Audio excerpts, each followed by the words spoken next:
And we're live. Hey guys, I'm Heartless, and welcome to another day of Hero Lounge. Today we're gonna have a game between Water Dragons and the Narcissist Seals. Uh, for those of you who haven't watched them before, both of those teams actually played here before, and they had some fantastic games. Especially Water Dragon, because the last game I casted of them, they played exactly how I liked it. They were very aggressive and very straightforward with their gameplay, which I absolutely love. They had really good shot calling, and at the end of the day, they still lost, but the games actually lasted. Uh, um, or rather, what I want to say is we actually had three games at that best of three instead of the usual 2-0. So it was actually fantastic. So I really expect a lot to see from them. And the Narcissist Seals, as their last performance, at their last performance, they actually performed very solidly. Not as aggressive, but they had some really, really good games. So overall, I think we're in for a treat today, and we are about to start very, very soon here. The draft link is ready, but both teams are still waiting on one another.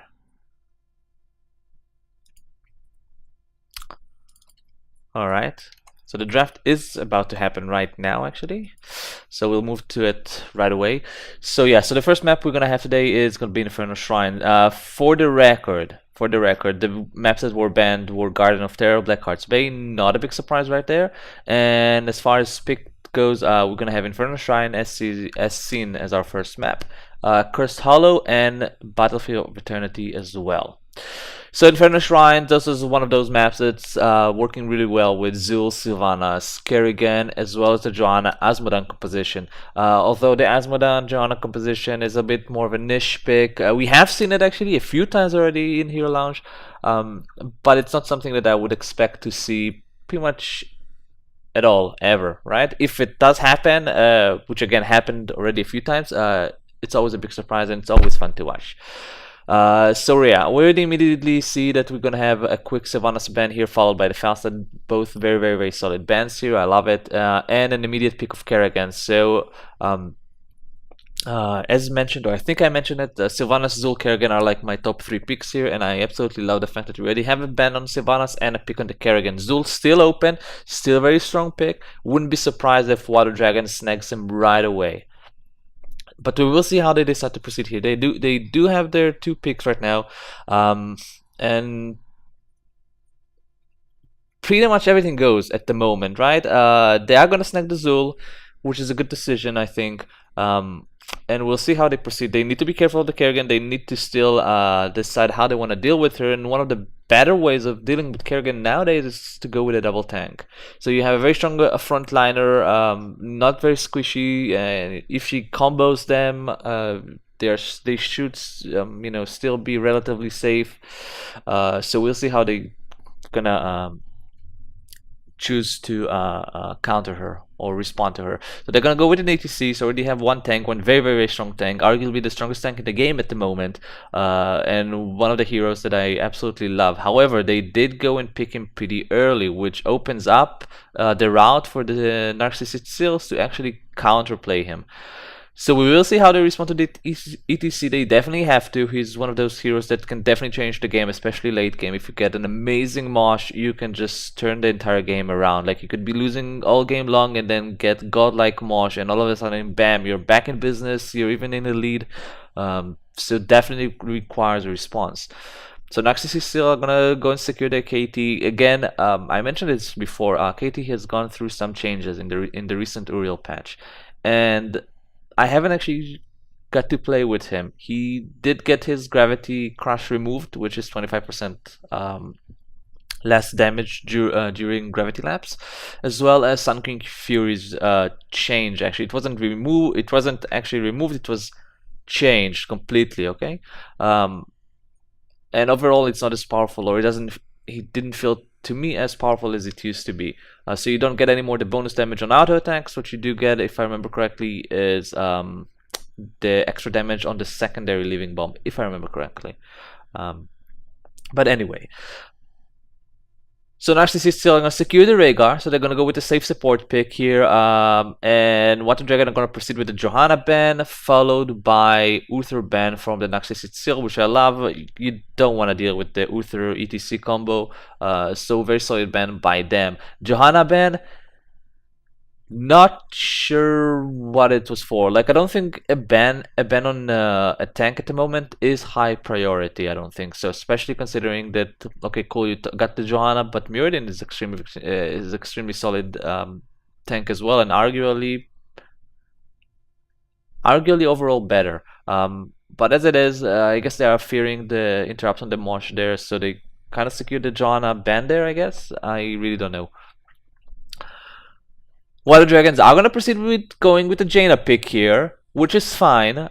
She is susceptible to the Kerrigan combo at least until level 20, when then she can get the improved ice block. But she can outrange Kerrigan throughout the entirety of the game, basically, right? You play it very, very safe, very, very backline, and all of a sudden it's very risky for the Kerrigan player to dive you, especially with an ETC and with Azul. So we will see what they have for their fourth pick here, and they will need another frontliner. You don't want ATC alone there, and Zul doesn't really count as a frontliner there. Remember, he's a specialist. After all, as far as his survivability in the front line, it really comes down to, does he have shade up or not? If he doesn't, he's, pretty squishy there. So I wouldn't be surprised if we're going to see some strong frontliner there, possibly a second tank there to counter the Kerrigan. Sonya's still open. Sonya is also great on event shrines, so I wouldn't be surprised if we're going to see any of those. The Narcissist still are going to secure the Muradin pick, I guess. Yeah. So as I mentioned before, the Johanna ban was kind of questionable because you still have the Muradin open anyway, and he's arguably better. So I like the choice that they made here to just simply go with the Muradin. He's one of the tanks I do love. Despite the fact that he feels kind of underrated overall by everyone, but he is pretty, really solid here. Ooh, and Narcissist still are going to go with a double support here for their Kerrigan player. Very interesting. Very interesting. So we're not gonna have a strong frontliner because they themselves could have chosen the Sonya pick here as well. But instead, they're gonna go with the Tassadar, and all of a sudden you don't have that many interruptions here for the ATC Mosh. You have the gravity lapse from KT, which I guess nowadays, considering Gravity Crush is removed, you can kind of save your gravity lapse to counter the Mosh, kinda. I mean, it's not a necessity anymore for your combo, right? Because you don't get the damage bonus. But regardless, all the ETC player needs to know right now or pay attention to is, hey, is Gravity Lapse on cooldown? And hey, is Kerrigan's combo on cooldown? Oh, it is? Okay, I'm gonna get a godlike March right now. I mean, the Muradin can kind of outrange as well, but you do expect the Muradin to be part of the combo, because he's in the front line there together with Kerrigan. So you do expect them to automatically be part of, the people dancing at the marsh. Alright. And what they're gonna secure the Sonya pick here is the last one, which I love. I did think they should have prioritized her over Karazim because, I mean, Narcissist already took their support, so why prioritize the support right now? Might as well secure the Sonya to prevent Seals from taking the Sonya. But as it stands, the Seals decided to go with the Tassadar as their last pick, and Water Dragons snagged the Sonya. So overall, I feel like the Water Dragons, I feel like I like Narcissist still they have the you know what? Screw this. I'm going with the Kerrigan pick. As always, I can't just betray myself. So I think that as far as drafting goes, Narcissist still kinda won the draft. I love the Kerrigan plays. I don't know if they have the best team composition for her. You usually want divers with her, so something like a noob there can work really well with her. Leoric is fine with her with Entomb as well. But still, I have to go with my Kerrigan, and I'm just kind of too much biased whenever I see her in play. But yeah, but nonetheless, Water Dragon, they have a very, very, very solid front line here. They have the Sonya, the ETC together with the Zul. They have the wave clear, in the form of the Zul. Luckily, Narcissist Seals, they have the wave clear. They have the KT. So even if during the first shrine. Water Dragon decides to leave the Zul to get double soak, Narcissist skills, they can definitely respond to it with their KT. Tassadar, of course, will not do a good job clearing versus Azul, but the KT can really hold his own. Very interesting. Honestly, though, okay, let's leave the Kerrigan choice aside. I really don't know who has a better draft here. It seems like Water Dragon might have the slight upper hand here, but still, I have to go with my Kerrigan. I absolutely love this character or this hero. Sorry, so I'll stick with her. Um,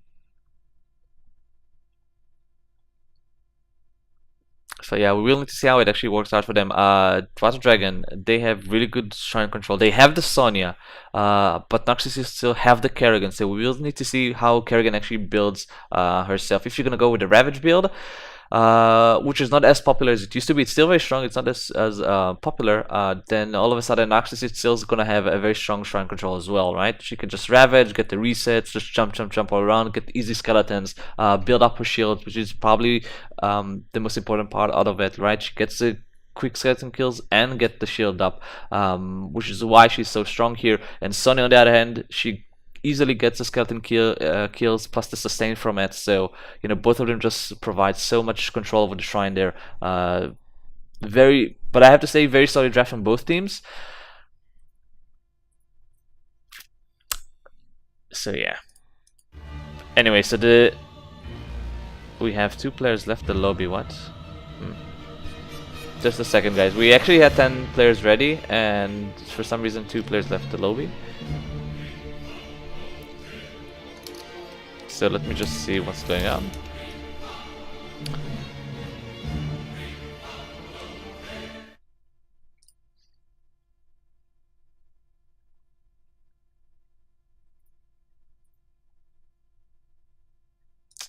Just a second, guys.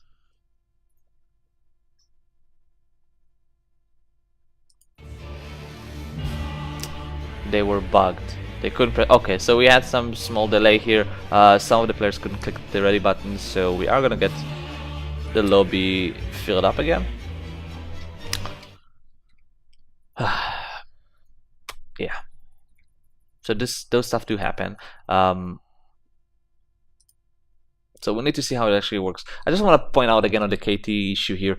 He has gone some through some changes recently, and I personally tried him a little bit. He felt significantly weaker than what he used to be. Or rather his old play style, right? Because you know, before the changes, I would just be able to turn around and just, you know, combo someone and kill him within 2 seconds.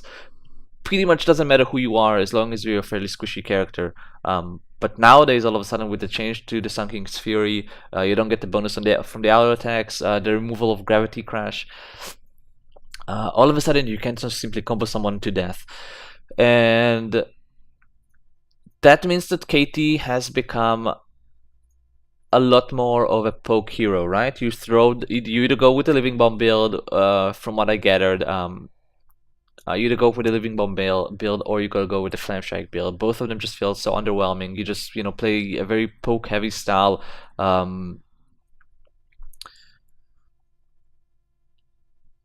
So yes, I'm very curious to see how KT is gonna work out for them. We've seen him before. Yesterday he was picked, and I have to admit I wasn't too impressed. So we will see if he can still perform nowadays. He still has his very good wave clear, which is gonna be a big thing for them to consider when they're gonna go up versus the Zul. So at least they have that, right? The Flame Strike damage wasn't changed, and so the potential to Flame Strike, Living Bomb a wave to instantly clear it is still very, very strong here. But yeah, I just really feel weird about Narcissist still draft here. They have Sustain, but they also have the Kerrigan. Like, it feels like oftentimes when you go with the Kerrigan, because I'm just not sure about the KT right now, right? Like, how bursty is he? I mean, he's significantly less bursty. You don't have the Crash again, and you don't have the Sun King's Fury. So it seems like they're working towards a more sustained composition, which doesn't really fit the Kerrigan, because one, she goes very, very quickly, and two, she has a lot of burst. So you really want someone that can supplement her burst. Okay, and the game has started finally. I can hear the sound. So we're gonna jump straight into the game there, and let me just set the overlay. So we do have actually the Narcissist seals on the left side. So copy this, and left here is gonna be water dragon like this. I hope I got this right. Let me just double check myself. So we have water dragons there with the Jaina Peak and the APC. So yeah, so the water dragons are going to be on the right side there. And on the left side, we are going to have the Narcissist sails. All right.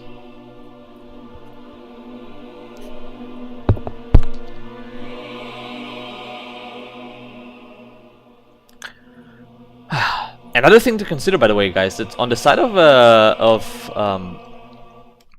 Water Dragon, they have 4 melees on the side of Water Dragons, and that can be a disaster when facing a Kerrigan. If you can get like a triple combo or even a 4-man combo, all of a sudden, you know, you go for the combo, you pop your Maelstrom, or rather you jump in, you pop your Maelstrom, you get the combo done, and all of a sudden she can get an insane amount of sustain through her shields, and an insane amount of damage. So this is something to consider there. They really need to be careful about the positioning, especially the Karazin player. You don't really want to be in the combo while you need to put your palm down, or you don't want to be under the Kerrigan pressure when you really want to get some extra value through, I don't know, whatever he's going to take on level 1. Inside Transcendence, we'll see. So we'll have to see how it actually works out for him. So we have this up, and this up, and this up. So, on the left side, we have the Narcissist seals with Draconi on Kel'Thas, Alonami on Muradin, Bird vs Camel on Tassadar, Lampy 669 on Rhaegar, and Schleppel on Kerrigan. And on the right of the map we have Water Dragons here with Jufta on Jaina, Nima Hostem on ETC, Kankali on Karazim, Smextlock on Sonya, and Yuisake, I hope I pronounced it correctly, on Zul. So as I mentioned at the beginning here, Water Dragon, I actually got the pleasure to cast them before, and they were a very, very aggressive team. They had some really good shot calling, and they provided us with ample amount of team fights. They were just aggressive, and they went for team fight after team fight after team fight, and as we can see, they're looking to immediately make something happen here with the bush tactics there. But the Narcissists still are gonna play it very, very safe there. They're not trying to face check any shenanigans here. I wonder if they made their homework, and they are playing it very, very safely there. We already can see that the Sonya player is gonna be soloing the top lane there, and the rest of the team are gonna be rotating S4, which is the usual way you wanna play this map. Usually gonna go with the 1-4 composition, although it's not an entire must here on Inferno Shrine. Especially not for the side of Narcissist Seals, on the side, sorry, the Narcissist Seals, because they don't have the Zul player. But the Water Dragon, they do have the Zul player, and this is exactly how you want to play it. You want to just rotate, get the maximum amount of value, and as you can see from the rotation, they are actually ahead. You can actually see who's winning the rotation by watching who's actually getting to the wave first there. And as we can see, Water Dragon are just immediately getting to the wave, instantly clearing it and moving along. But Narcissist still are doing an absolutely fantastic job counter-rotating them, not allowing the waves to get any value by reaching to the wall and, you know, getting some of the ammunition depleted there. So good job by both teams there, playing to their strengths, and Narcissist still good job for them for actually counter-rotating, not taking any damage at all from those rotations. We need a pause, please. And I guess we are gonna get our pause there. Alright. So yeah, both teams are doing a fantastic job, and the shrine actually spawns here on the bottom lane, which is actually very good for the Zul team here, Water Dragons, because what they can do now, and what I expect them to do, or you know, what is a very good play to do here, is actually to send the Zul to rotate 2 lanes. It's not, sorry about it, it's not the ideal situation. You do want it at the top shrine.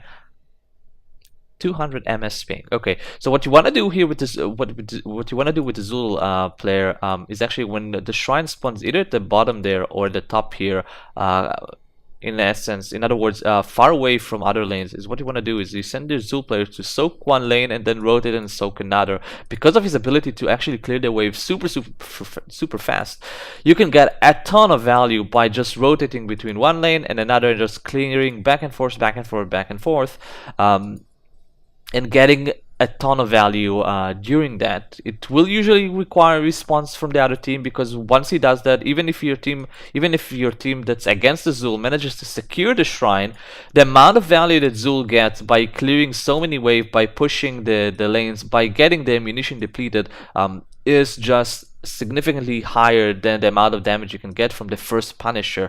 There are a few exceptions. If your team is poke heavy, if your team, for example, has a Sylvanas, all of a sudden your Punisher can get a lot of value in return, because you have a Sylvanas, you disable the tower, the Punisher just goes ham.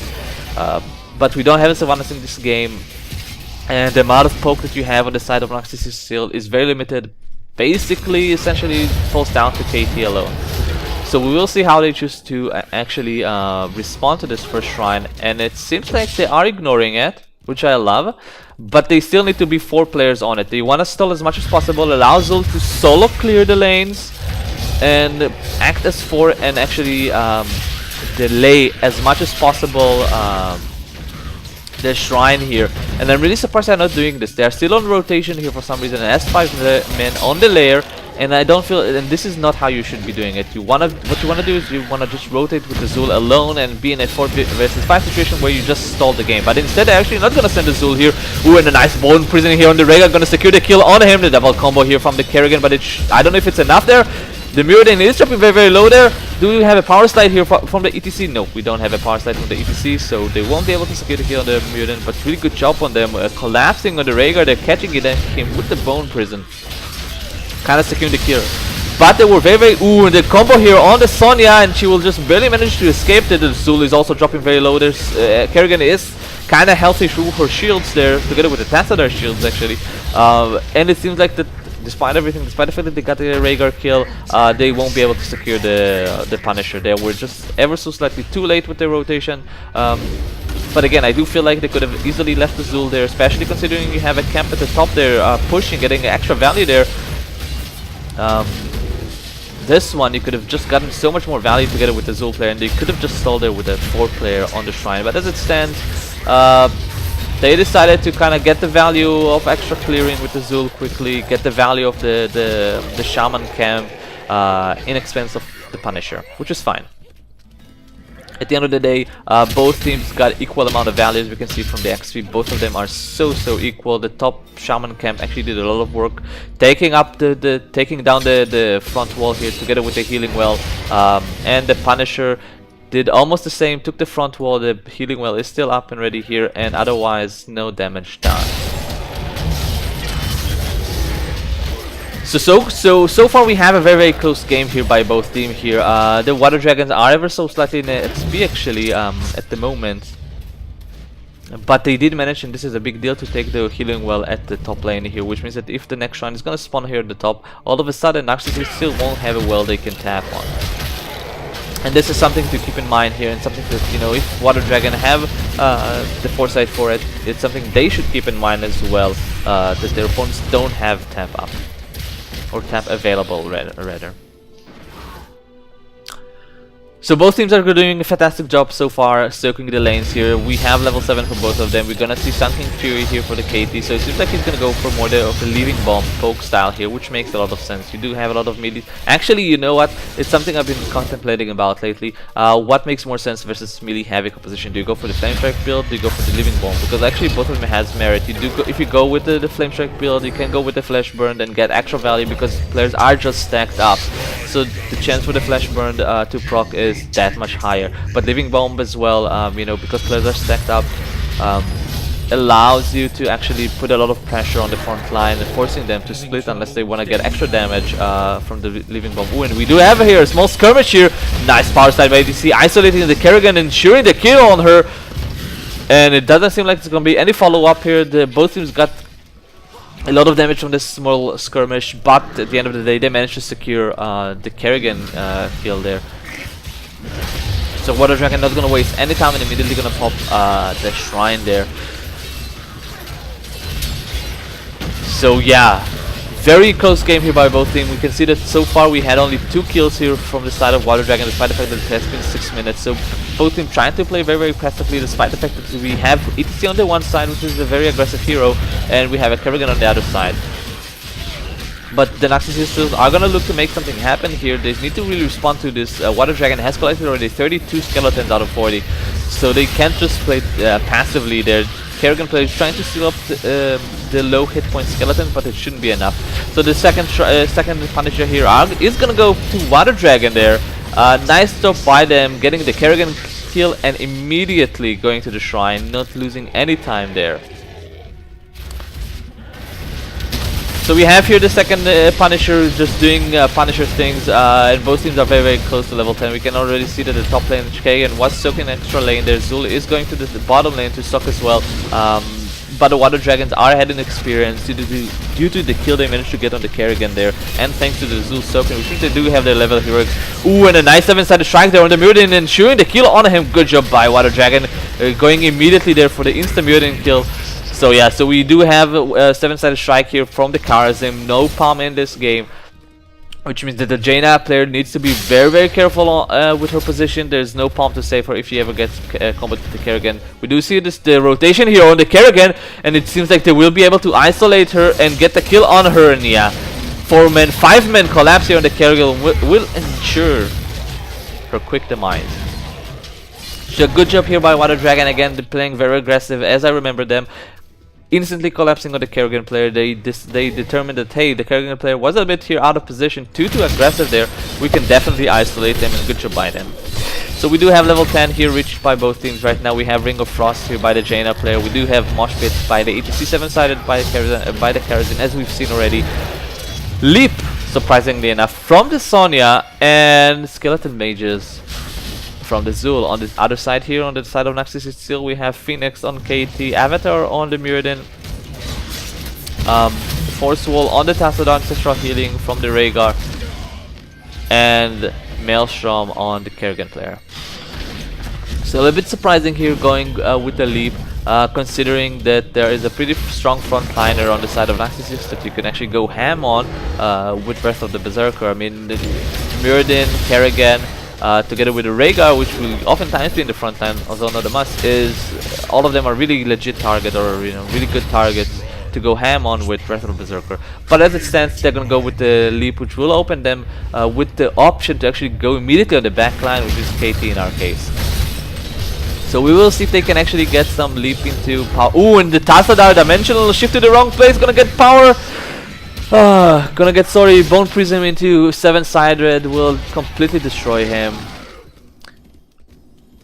And again, another death here for the Narcissist steals just as the shrine spawns. So this is again not the worst case scenario. The worst case scenario would be a 5-man wipe, but a close enough of a bad scenario.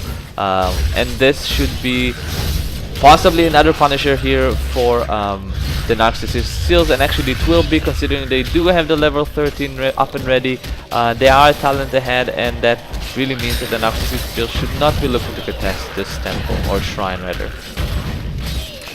So we have level 13 here, and we do have Spell Shield from the ETC, quite of an interesting choice there. Considering the team composition they are facing, they don't have a lot of burst damage, which is what you want to Spell Shield against. But rather you do have a KT, which nowadays doesn't do as much burst. So very interesting choice there. I guess he does value the extra survivability. And you know what, I can get behind it, considering Monk actually apparently went for the 7-sided and not for the palm. We do have Relentless here for the Karazim. Again, interesting choice there. Oh, nice mosh pit there, getting 2 players in it and no interruption there. The gravity lapse just isn't there, and the Kerrigan player was just too far away there. But they still managed to just barely get the kill there on the Muradin with 29 hit points. Karazim managed to connect with him, and this is going to be a 1-for-0 here for Water Dragons. So fantastic read there by the ETC, realizing, hey, Gravity Lapse is on cooldown, and hey, Kerrigan player is not there, I can definitely go in there for the mosh pit. And this is what we were talking about earlier in the game, in the draft. When the draft finalized, we talked about this, how actually on the side of Narcissist steals, they don't really have interruption for the ETC mosh outside the KT and the Kerrigan. And so it's very easy all of a sudden for the ETC to make very simple reads of, hey, is the Gravity Lapse on cooldown? It is. Oh, hey, is the Kerrigan combo on cooldown? Oh, it is. I can go in for an insane mosh. And we've seen this. The Kerrigan combo was not on cooldown. The Kerrigan was simply not there. So good job by them, you know, reading this, capitalizing on this opening, getting a valuable mosh there, securing the kill there on the Muradin, and all in all, getting another 4th down there with the Punisher, just solidifying their lead even more. So Water Dragon are doing their rotation, they are getting a lot of value, they are about to hit level 16 and they are in a big lead here. On the side of Narcissist still, however, they are not so far behind where they actually need to feel compelled to make something happen here. But they do need to make sure that they are on the top of their X. Ooh, do we have assist here? Oh, it's not from the not from Water Dragon. I felt like they are looking to make something happen, but it's not them.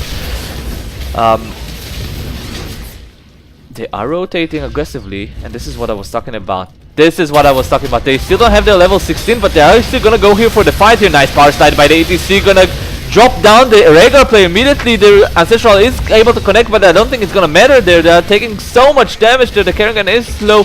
The Tassadar player is low as well there. And the Sona is on the chase there. Mosh is available. We have here a 2-man Mosh potentially, but they're not gonna spend. Oh, they are gonna spend it. Eventually, they're gonna catch here the Muradin instantly and the KT. Both of them are gonna get deleted there. I don't think so. Muradin, do you have Dwarf Toss? No, you don't have, and it's not gonna be able to save him even if it was ready. And so we have here a 4 for 1 here exchange here by Water Dragon. Fantastic engagement, a little bit questionable with their timing. They were just ever so slightly missing the level 16, but as it stands they hit level 16 mid-fight, and I absolutely love it. And this is, again, I just want to emphasize this, they are the most aggressive team I've seen here on Hero Lounge. They just go for fight after fight after fight, and I absolutely love it. And as it stands, they got the upper hand here. They got a 4-for-0 wipe there, and this will kind of make sure that they're gonna have the upper hand here as far as the Shrine goes. And I love this decision, by the way. Look how patient they are with the Shrine. They are like, okay, guys, we have level 16. We have all our cooldowns, all our heroics ready except for Mosh. We can definitely take our time as far as the Shrine is concerned, and they are doing absolutely this. They are gonna be securing the Shaman camp, which I love, and now they are gonna rotate and get some more skeletons, securing this Punisher on the side of Narcissist skills. They're not gonna try and contest the Shrine, which I can respect. They don't have the level 16, they don't really want to risk it, but what they need to do is, 1, get level 16 obviously. Ooh, we are gonna see some high level gameplay here by Water Dragon. 39 out of 40 skeletons, they're getting maximum, absolute maximum amount of value there. I absolutely love it. Such an intelligence call there. I just love their shot calling there. Absolutely love it. So fantastic play here by Water Dragon. Very decisive shot calling there. Getting as much value as possible there. Securing the Punisher at the very last possible moment there. Fantastic. Absolutely fantastic. So yeah, so on the side of Narcissist still, they have their level, or they should hit level 16 any moment now. And once it happens, they need to make something happen here. They are 2 levels behind there. They need to make something happen here. The Phoenix was dropped down, not getting any value there. And the same goes for the 7-sided Shrine. So 2 heroics exchange here. None of them is very impactful there. But still, Narcissist still need to be careful. They did manage to kite the Punisher away, but it seems like they will lose the first Cupid game. So the first Cupid game is gonna go here for the Water Dragon, and the Kerrigan popping her Maelstrom there. But there was a nice disengagement from the Water Dragon. They did exchange the Maelstrom for the Skeleton Mages, but Maelstrom is ever so slightly on a long cooldown there, so it is something to consider. Water Dragon aggressively taking here the Merc camp here. But again, Narcissist still, they need to make something happen. They are 2 levels behind, which means that Water Dragons are simply gonna hit the level 20 there so much faster. And this is something that Narcissist still can't let make happen, I feel like. Because the next Punisher should spawn by the time that Water Dragons are gonna have their 20, but Narcissist won't. Which means that another another Punisher will go to the side of Water Dragon. Ooh, and Water Dragon here with the flank here, going aggressively again. A nice mosh there, only catching 1 player there, sorry, 2 player there. KT and the Muradin are in the mosh there, secure the KT kill there. Nice job by them, and the 7 Slasher is gonna go there. Not gonna do too much there, and the Jaina kill is gonna be Jaina play is gonna be taken down there, and the Kazim taken there as well. So it's a 2-for-1 here so far in the favor of Narcissist is still there, and the Kerrigan player is very low, and the Rega as well there. They need to be very careful there not to lose any more player here. So far favorable trade there for the Narcissist Seals, and this is exactly what they needed. They managed to lose the KT, but instead, you know, they got the Jaina and the Kazim in exchange here. So fantastic job by them. This is exactly what they needed to make happen. They needed an engagement. They need to win an engagement. However, they need to make more happen. This was just not enough there, because at the end of the day, this was a one-player kill in favor of them, and definitely not enough. The Water Dragons here are very close to level 20. They are kind of like 1/5 throughout level 19. And I wouldn't be surprised if they're going to be like, hey guys, we can actually delay the shrine. We can delay the shrine, get our level 20.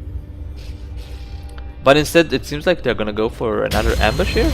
No, they're going to immediately go for the skeletals there. Going to pop the shrine immediately. Not going to try and get the level 20, which is fine. But it does give the opportunity for Narcissist Seal to actually go aggressive here. And Water Dragon, yeah, they are going to try and get the level 20. We can see already the Kazim in the middle lane there. The Jaina is going to soak the bottom lane, and I love it.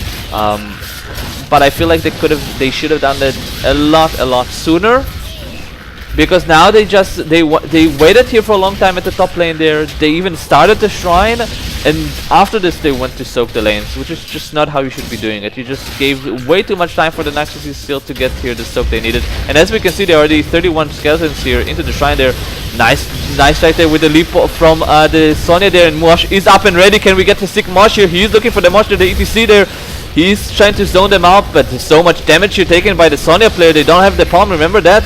Ooh, the Dwarf Toast, they're gonna get the stun on the ETC, but no damage done there from the Water Dragon.